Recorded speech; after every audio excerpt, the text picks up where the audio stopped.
रमजानच्या पवित्र महिन्यात उमराहसाठी गेलेल्या नाशिक, मालेगाव आणि धुळे जिल्ह्यातील शेकडो मुस्लिम भाविकांना अमेरिका इराण युद्धाचा थेट फटका बसलाय. अमेरिका आणि इराण या दोन देशांच्या युद्धामुळे 2 दिवसांपासून देशातील आंतरराष्ट्रीय विमानसेवा पूर्णपणे बंद करण्यात आली. त्यामुळे हज यात्रेसाठी गेलेले नाशिकचे 150 ते 200 यात्रेकरू हे मक्का मदिनामध्ये अडकले. मात्र 2 ते 3 दिवसात परिस्थिती सुधारल्यानंतर विमानसेवा पूर्ववत करण्यात येईल असं देखील यात्रेकरूंना आंतरराष्ट्रीय विमानसेवा प्राधिकरणाच्या वतीनं सांगण्यात आलं.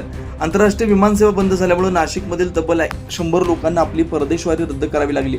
त्यामुळे या दोन देशांच्या युद्धाचा फटका सर्वसामान्य विमान प्रवाशांना होतोय. नाशिकमधून कमीत कमी 150 ते पावणे 200 लोक गेलेले आहेत. ते आता म्हणजे ते गेलेले म्हणजे ते 30 ते 35 दिवसासाठी गेलेले आहेत. त्यांचे परत येण्याची ते तारीख आहे ते ईदसाठी गेलेले आहेत. ते ईद नंतर येणार आहे.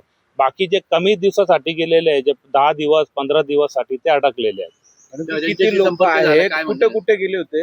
ते आता फक्त मक्का और मदिनासाठी गेलेले होते. ते उपासासाठी, यात्रासाठी, दर्शनसाठी ते गेलेले होते.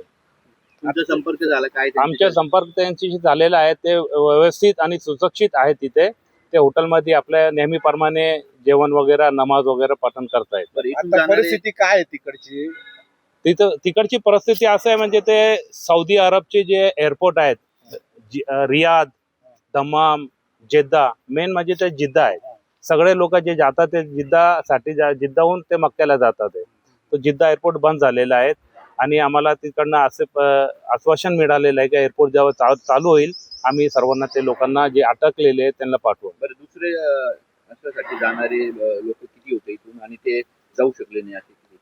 आता ते काही लोक सांगू शकत नाही. ते एअरपोर्ट अथॉरिटीज सांगणार आहे. ते मुंबईला भरपूर लोक अटकलेले आहेत. दिल्लीला आहे. ज्यांचा प्रवास ठरलेला होता परंतु अचानक विमानसेवा बंद झाल्यामुळे ते 150 लोक आहेत नाशिक मधून ते जाणारे जे लोक आहेत. काय त्यांच्याशी संपर्क होतोय? प्रशासनाकडून तुमची काय मागणी? नाही, आतापर्यंत प्रशासनाची काही मागणी आम्ही केलेली नाहीये.